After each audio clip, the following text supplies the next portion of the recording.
Tagliore elegante, un filo di perle, un trucco leggero. Laura Puppato spicca tra le giacche e cravatte dei suoi colleghi avversari. L'ex sindaco di Montebelluna nel confronto televisivo tra i candidati alle primarie del PD è il volto nuovo, la novità non solo perché è l'unica donna, ma perché tra 4 esponenti di spicco della politica italiana lei è la vera new entry nel panorama nazionale, pronta a dare battaglia sui temi più caldi, dalla lotta all'evasione fiscale ai diritti per le coppie omosessuali. Sia le unioni gay e l'adozione, stop agli sprechi nella politica a partire dal finanziamento ai partiti. Non si scompone nemmeno di fronte alle domande più spinose poste dai sostenitori dei suoi avversari.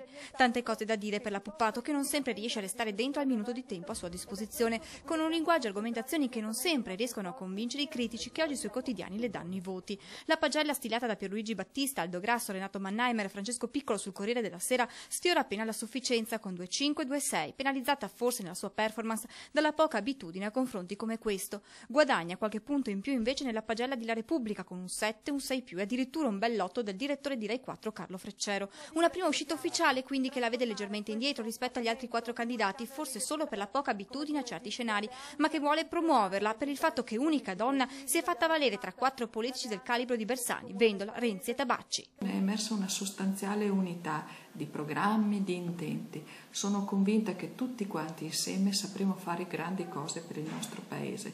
Anche la candidata del Veneto, Laura Puppato, è stata brava, particolarmente sui temi dell'ecologia e della tutela del territorio che le sono propri.